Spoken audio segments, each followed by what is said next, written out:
తెలిసిందే. నెల్లూరు జిల్లా వింజమూరు మండలం గొల్లవారిపల్లిలోని ఒకే కుటుంబానికి చెందిన నలుగురు మృత్యువాత పడ్డారు. గొల్ల రమేష్ సహా నలుగురు కుటుంబ సభ్యులు మృతి చెందారని బంధువులు తెలిపారు. ఈ ప్రమాదంలో రమేష్ భార్య అనూషతో పాటు ఇద్దరు చిన్నారులు ప్రాణాలు కోల్పోవడంతో కన్నీరు మున్నీరుగా విలపిస్తున్నారు కుటుంబ సభ్యులు. ఉదయగిరి ఎమ్మెల్యే కాకర్ల సురేష్ బాధిత కుటుంబాన్ని పరామర్శించారు. వారి కుటుంబాన్ని అన్ని విధాలా ఆదుకుంటామని ఎమ్మెల్యే హామీ ఇచ్చారు.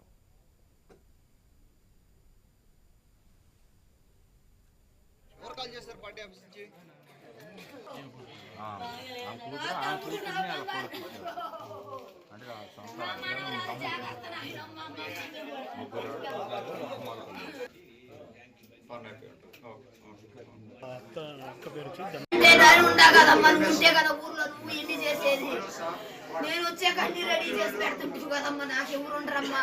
నా కూతురు ఎట్ట పోయిందమ్మా, నా కూతురు అందంగా చూసుకుంటున్నాడమ్మా. నా తమ్ముడు నాతో మీ తమ్ముడికి సపోర్ట్ చేస్తుంటావు అమ్మ అంటుంది నా కూతురు ఎగతాళిగా. మేము ముందు పుట్టినోదమ్మే అనేదేనైనా నా ముందు మా కొడుకుని పుట్టినోదమ్మే అన్నా. నిన్న కూడా మా అక్క మీద ఎంత ప్రేమ నీకు అన్నా. నిన్న కూడా నా తమ్ముడిని సంచి ఉన్న కాడికి పంపిస్తున్నాడు. ఏమన్నా వారం బెంగళూరు నుంచి వస్తుంటా అంటే ఏం పంపించేను అన్నాడు నా తమ్ముడు.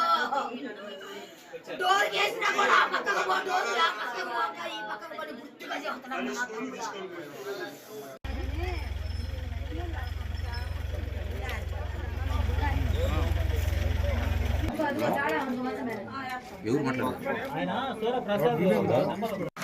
అబ్బాయి వచ్చేసి గోలవరపల్లి మా బామ్మతో ఉంటాడు.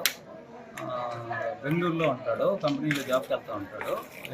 ఫ్యామిలీకి దీపావళి సెలవులు వచ్చాయని హైదరాబాద్ వాళ్ళ ఫ్రెండ్ తోటి టూర్ వెళ్ళారు. అక్కడంతా రామోజీ నుంచి అక్కడ తిరుపతి రిటర్న్ వచ్చేటప్పుడు వీకావరి బస్సులో ఇట్లా బైక్ యాక్సిడెంట్ అయ్యి ఫైర్ ఇది అయిపోయి కొత్తపేట ఒక అతను మా రమేష్ అనే ఒక ఫ్రెండ్ ఉన్నాడు. అబ్బాయి బయటపడ్డాడు. ఈ అబ్బాయి బయటికి రాబోయేసరికి పొగలంతా వచ్చేసి రాలేకపోయాడు. వాళ్ళు చిన్న పిల్లలు ఇద్దరు, భార్య భర్త నలుగురు ఇట్లా డెత్ అయ్యారని చెప్పేసి మాకు 4:30కి ఇన్ఫర్మేషన్ ఇచ్చింది.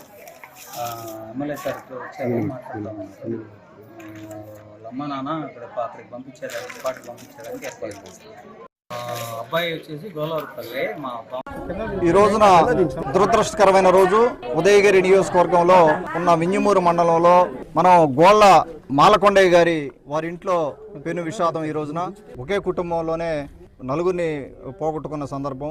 ఈ బస్సు కర్నూలులో జరిగిన బస్సు ప్రమాదం తీవ్రంగా అందరినీ కలిచివేసింది. ఎంతోమంది కుటుంబాలు యాక్సిడెంట్ బారిన పడడం జరిగింది. వారందరికీ కూడా ఉదయగిరి నియోజకవర్గ ప్రజల తరపున ప్రగాఢ సానుభూతి. ఆ కుటుంబాలన్నిటికీ కూడా భగవంతుడు ధైర్యం ఇవ్వాలని మనస్ఫూర్తిగా కోరుకుంటా ఉన్నాను. వీలైనంత తొందరగా అక్కడ ఐడెంటిఫై చేసి ఈ కుటుంబానికి ప్రభుత్వం తరపున న్యాయం చేయడం జరుగుతాం.